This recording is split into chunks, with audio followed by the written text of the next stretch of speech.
Podcasting from Sacramento, California, the Big Tomato. This is the IronCode Show, a weekly podcast about peak performers and the secrets they use to create success in business and their personal lives. Hear interviews with special guests, top performers from around the world. And now, here's your host, coach, author, and IronMind performance expert, Rich Green.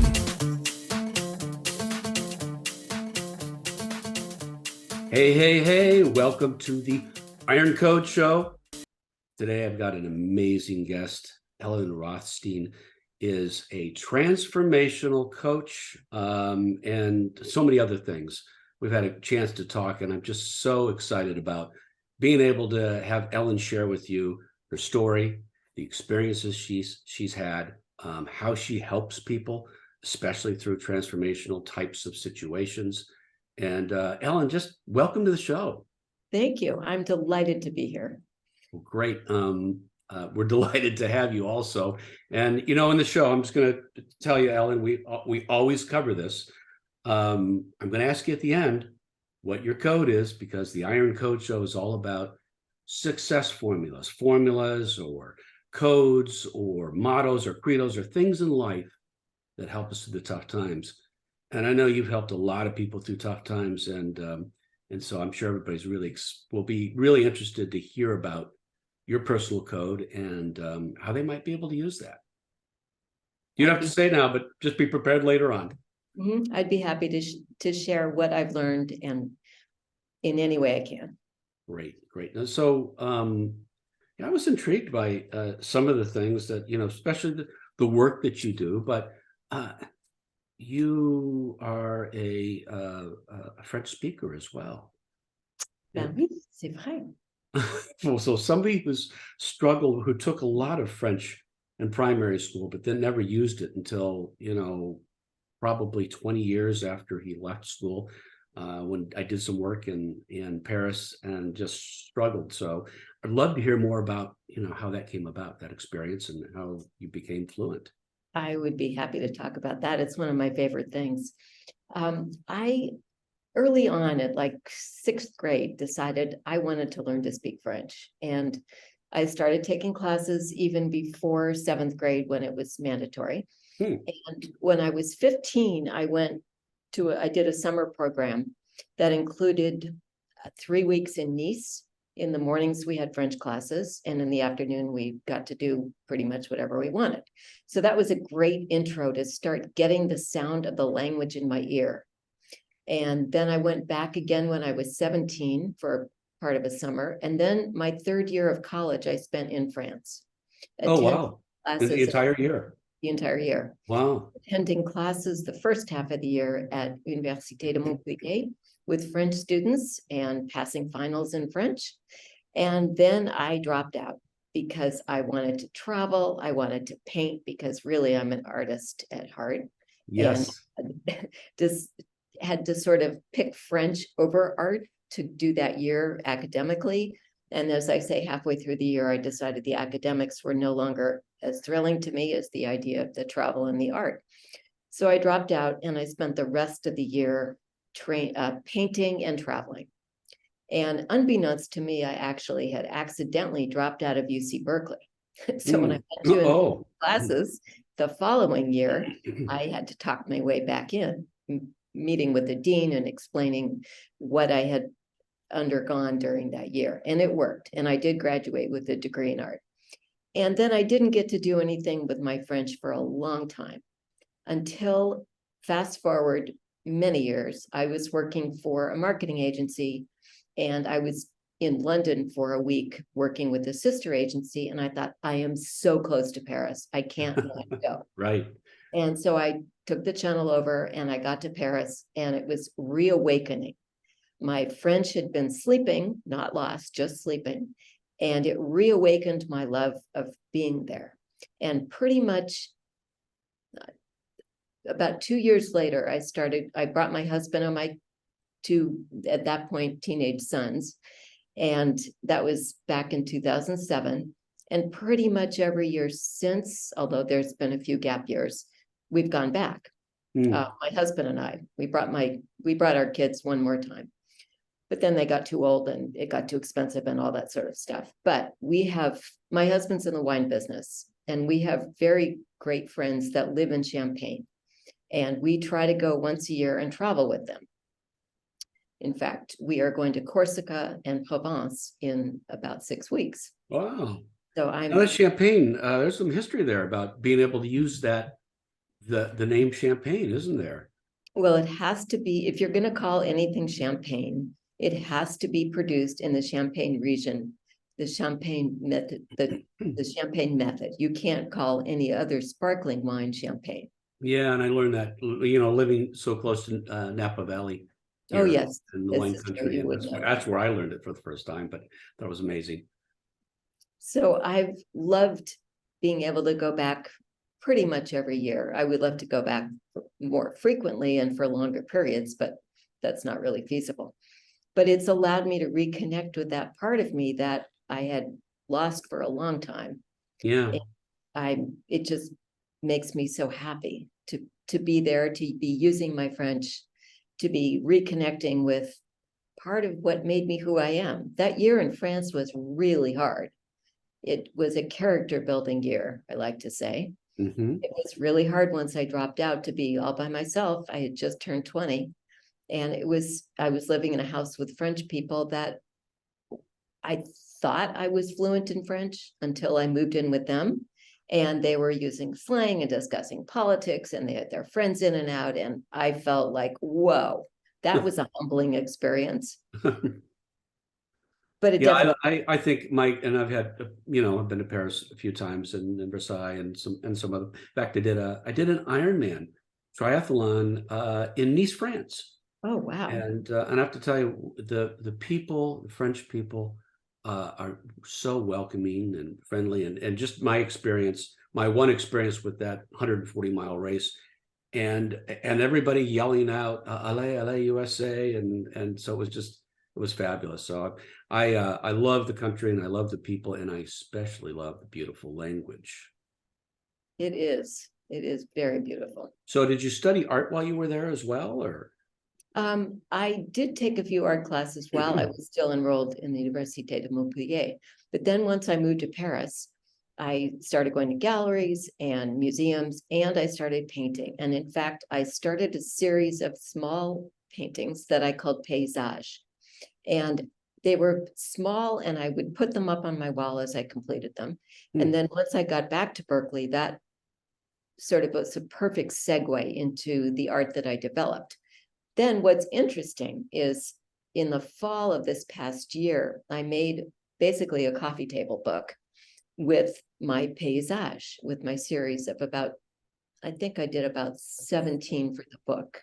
These are paintings that I sold many years ago, but I had slides. And so then I had them digitized, and then I was able to produce a book that I'm extremely proud of. And it reconnects me with the paysage paintings that are connected to that struggle of a year and the wonderfulness of that year, and the French part and the language and the nascent painting career. And so for me, that coffee table book is quite emblematic of a lot of things that are important to. What is paysage? Is that how you describe? Paysage means What does that landscape. mean? It means landscape, but I'm an abstract painter, so these are not literal landscapes. I was inspired by the idea of landscape. I love art, love paintings. Is there some place that I could, and maybe even the listeners, get your book? No. No. I made one copy. But that's actually a very interesting idea. I hadn't really thought about that since I made it for myself. Got it. Well, I'm sure other people could enjoy it too. Something to think about. It is. And I always find interesting, and I'm actually in the process of reading several books on creativity right now. And I think a lot of people think if they're not artistic, they're not creative. And that's not really what creativity is all about, though. Certainly, if you're artistic, you are creative.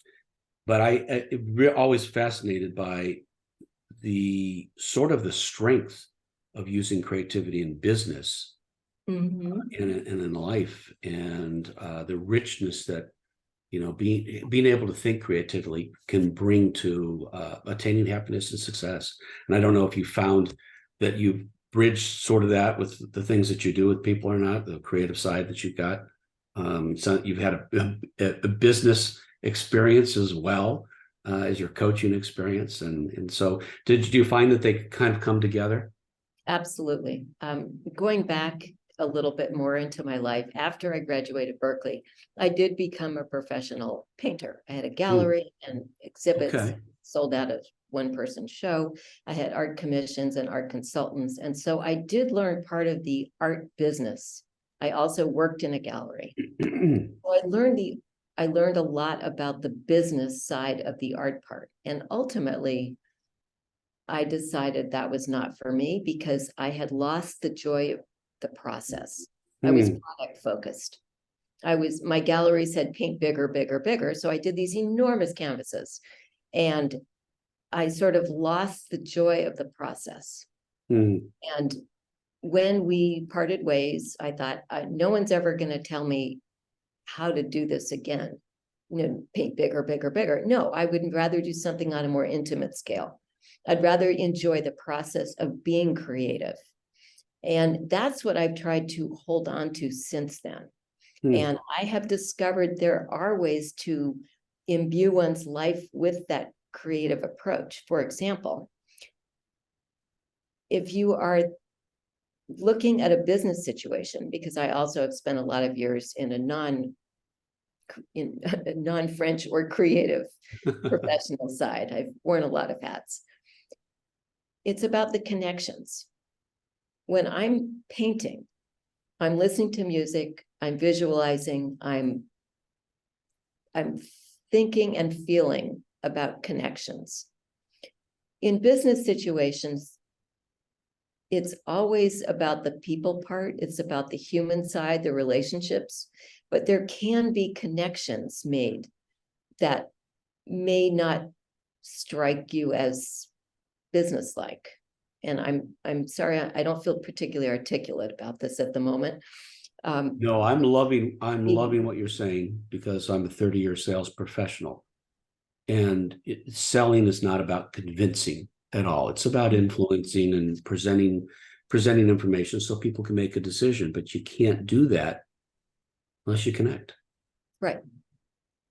So it's all about the connections. The connections between abstract ideas, but more importantly, the human connection. What makes me want to talk to you? Do I feel listened to? And this also then ties us into the coaching part too. Is that a good coach will connect with a client and make them feel listened to and heard and not judged and not criticized. And those same principles can be very important in a business situation. Yeah, absolutely. I mean, I know many of my peers in the sales profession, and as well as myself, view what we do as selling solutions or helping people to solve problems, and not pushing product or pushing things on people. But it's all about, really, it is all about that connection and being able to, if you can make an emotional connection as well. I think right off from the very start, that goes a long way to having people listen to you. Oh, absolutely. So Yeah. Go ahead. Oh, no, you go ahead. No, I was going to say, you had a career in art. I know you've done some marketing, and you have a business career. Had a business career, still do have a career in business somewhat, but you focus more on, I think, the emotional side to be successful. How did you transition to doing what you're doing now? What was there something that led you to that in your own life, or?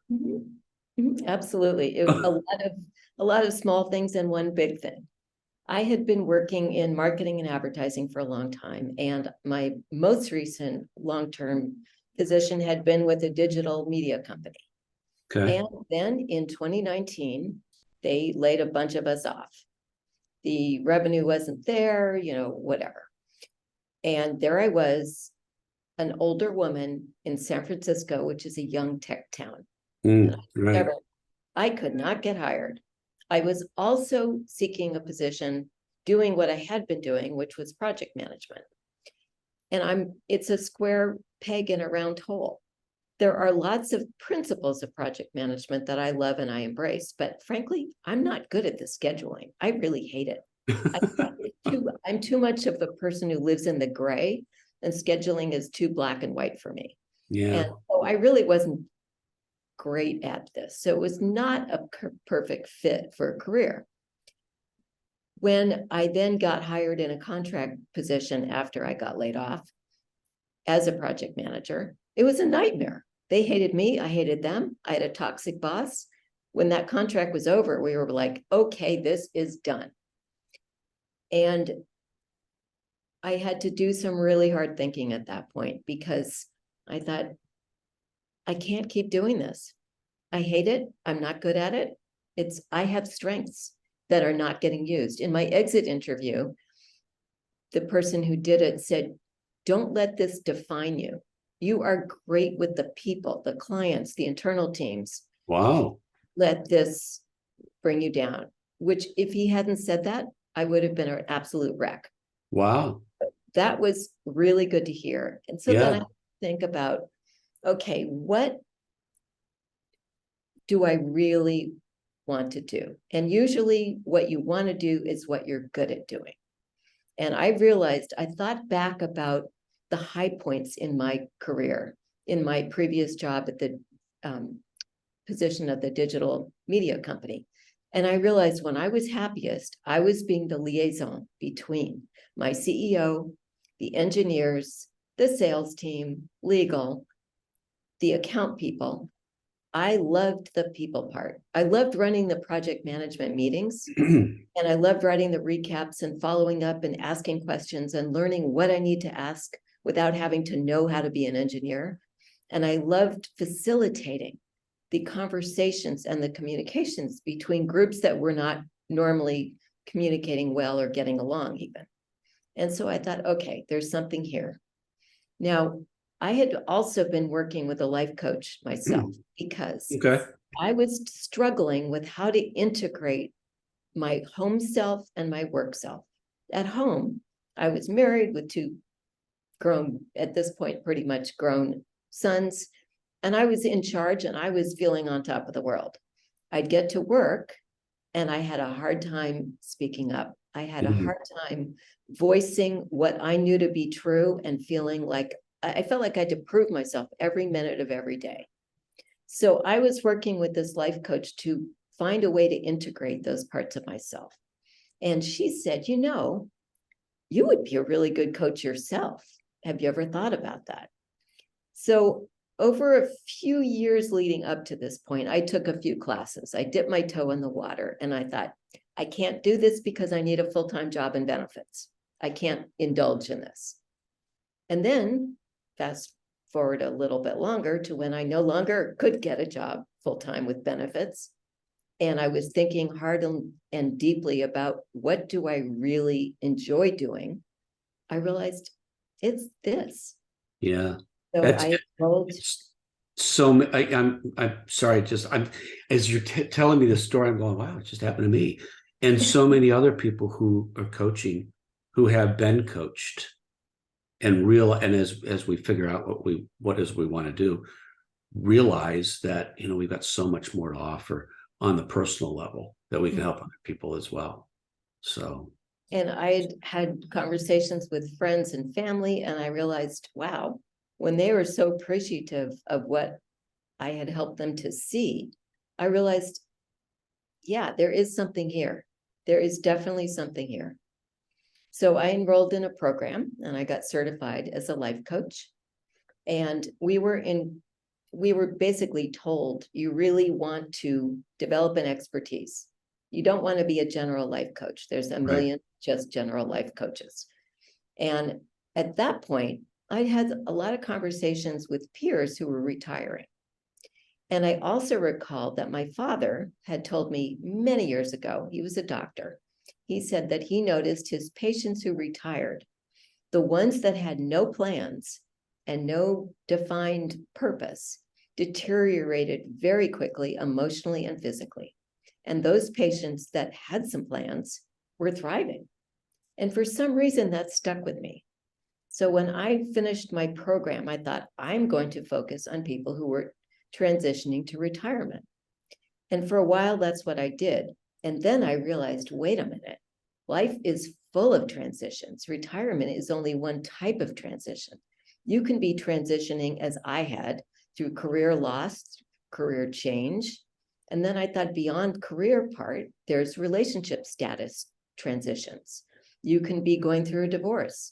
You can be, entering a new relationship. You can be having a baby. You could have kids that you have to balance your life, your home life and work life. You could be an empty nester. You could be moving for a variety of reasons. There are all kinds of transitions. The life is all about, I guess life is all about transitions, whether they're small or really huge, like some of the things you talked about with the loss of a job or relationships or those kinds of things. And I don't think people think about it that way. I think they think about transition as something major happening. Mm-hmm, they do. But the process and the feelings and everything else are the same, whether it's small, medium, or large, aren't they? And there's also a distinction, I feel, to be made between transitions that are foisted upon you and those that you choose. Mm. For example, if you are fired or laid off from a job, that is not your choice. If Right. your partner, your spouse, decides they want to initiate a divorce, that is not your choice. If you are forced to move across the country to live with your children because you run out of money, that is not your choice. So there's a distinction in my mind, because I feel that if it's not your choice, it's going to be harder to get through it. It's going to be harder to wrap your mind around it, to find the silver lining, so to speak, and get yourself to do what has to be done. But if it's your choice, you're probably more motivated to find a way to make it work. That's funny. I would have thought that would be the reverse. A lot of times, well, and let me tell you why, because a lot of times and I work with people on how-tos, a lot of people that are, as you just said, that are getting ready to retire and want to do something different, and they've decided on a business. But sometimes it seems like they're afraid to take that step into the transition, even though they've made the decision that they want to do it. Oh, I always felt like if you're forced to do something, you don't have any choice. But so I'm really interested in that sort of that perspective. Well, I can see what you're saying. If you're forced, you don't have a choice, and then you have to do it. Yes. If you are forced to move, you pack the boxes. Right. What I'm talking about is more the emotional response to it. Got it. Not the packing the boxes, as much as wrapping your head around the fact that you're going to be moving across country and leaving all your friends behind. And how do you make the best of that situation, not the worst of that situation? And so you deal with, it sounds like you deal with people in all different ranges of transition, from maybe a business transition to a career, to something that's more health or personal or relationship oriented. Is that correct? yes, oftentimes it falls in the career sphere. For example, I had a client that had been laid off from a job she loved. And she thought, okay, fine, I'm still going to work. I'm still going to do something. And then she had way too many ideas. And she got very interested in gay rights and supporting the LGBT community. And she decided that's what she really wanted to do.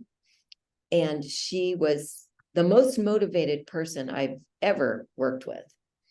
But as we drilled down and as she started to pursue some of these things, it was a very interesting process. She didn't end up going that direction at all.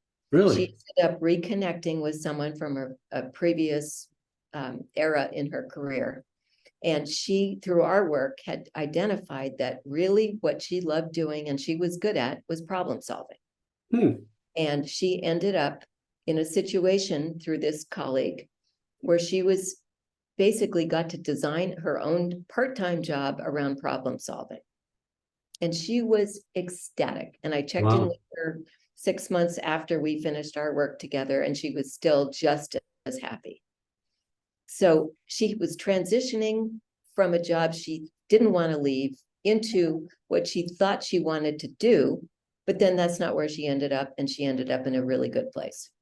It's interesting. I kind of wrote down it's and I'm sure you have a process that you follow or some sort of a framework that you follow. But as you were talking, I was kind of making some notes here, and I realized that what you just described is somebody who thought they knew what they were doing, or somebody who didn't like what they were doing, and sort of didn't know that until you went through this exploratory process with them and helped them identify, what was in here, the thing that they really loved, which I agree with you. If you find something you love, you're much more likely to be a success at it, and be really good at it.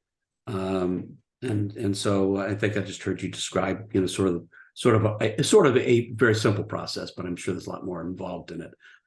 Well, I have developed a methodology called IPI, which stands for Identify, Prioritize, and Implement. Okay. Identify stage is the biggest part of that process methodology. That's when we do what you're talking about. We're exploring what I call core values. What is the most important guiding principles for that person in their life? And obviously it's going to vary by person, and there's no, right or wrong answer, but I've developed some tools to help tease out those important factors. And once those have been identified, then we can work on prioritizing. How does this transition work, and how can it be moved forward based on what we've identified as being important? So then how do we prioritize? You're not going to get it all. What are the most important guiding ideas or values for that person? And then how can we help that person keep that in the frame and focus? Yeah, that's the key, is the focus, right?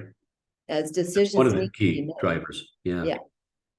And then once we've gotten some clarity around that, how can we implement it? And that's when we work on an action plan that is realistic and actionable. It's got priorities, it's got realistic timeframes, and then we sort of set up this accountable process so that that's the part I love. I mean, I love all of it, all of the 3 steps, but that's the part I love the most, because you know what? If you can't implement, people plan all the time, right? They set goals, or they have desires or things, but then when it comes down to implementation, a lot of times it falls apart. And I know without a good process and a good accountability sort of coach, which I think that's what when you get to that step, that's sort of what you're doing, right? Is helping them be accountable for the things that they agreed to do, and making sure that they get there. And yeah, definitely. And part of the beauty is the creation of that plan. Anybody can say, here's what I'm going to do. Here's my to-do list. Right. But coming up with a plan that is very well thought out. And this is where the project management training. Right. I was going to say, absolutely. That's where that experience comes into play. Because if you can put together a plan that is the right size, engineers talk about t-shirt sizes, small, medium, large. You don't want anything too small or too large. You want a plan that's got some meat to it, but that's clearly thought out and that's prioritized in terms of, okay, on a scale from 1 to 10, how important is this to you? And how does that align with the values that we've identified? Because something can be important, but not urgent, or urgent, but not important, but not really align with those values. And what's a realistic time frame? I think this is where people really tend to fall apart. Right. Because if you think through those actionable steps, when can you really do it? It's like people who say, oh, I'll be there in an hour, and they haven't allowed for travel time. Right. Right. And guess what? There's traffic. So you're not there in an hour. You've now, you're there in an hour and a half. That's a different time frame. Right. Right. If you say, I'm going to accomplish this, think through the steps. Is there going to be traffic? Think about what really will have to happen so that when you put some time frame in there, it's achievable. And then it's much easier to be accountable if what you've committed to is achievable. Absolutely, absolutely. I've spent some time in it's interesting because I'm thinking about some of the things I've done in the past and spent some time in the Six Sigma space, and so we've got some similarities there. So, and you know, if you've had experience there in many organizations, and I thought about this right when you were talking about the people part. Many organizations, those Six Sigma plans or the adopting this as the way they would do business failed. Mm-hmm. And I think a lot of the time they failed on, well, I know a lot of time they failed was because they failed to take into account the human part of things. And as you said, black and white, and you're gray, but the world is gray. Right. And something else came to mind when you were talking about T-shirts. You don't want to get one that's too small, one that's too big, but I'm thinking you probably want to get the size that fits you, but has a little room for growth and flexibility. Oh, yeah. Put some stretch goals in there too. Yeah, yeah. So I love it. But by the way, I want to borrow the T-shirt thing. I love that sort of that symbolism. And the other thing that I think you probably found, that I know I found, is the power of incrementalism. The things that you want to create are too big, but if you break things down into smaller pieces over time, well, you also get that. I completed something today. You get that sort of that good feeling that you've accomplished something.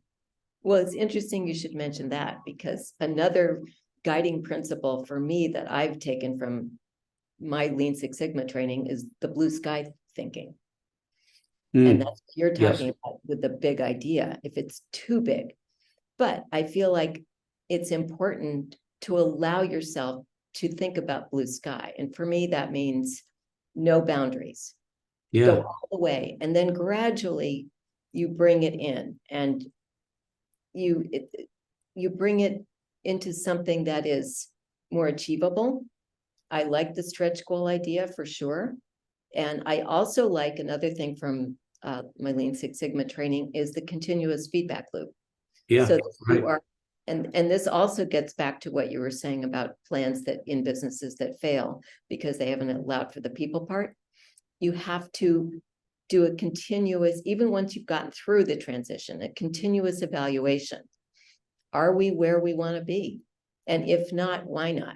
And then you can ask all the 5 whys, and you can look at those people factors that maybe you didn't take into account the first time, and then address improvements to solve for those things. And not be afraid, I think, to, if you need to flex the goal a little bit or just modify it a little bit. I don't mean throw it out, unless it really is a bad goal. But I mean, if you've done things right, you don't need to throw it out. I think having the willingness to be flexible when it's necessary is important.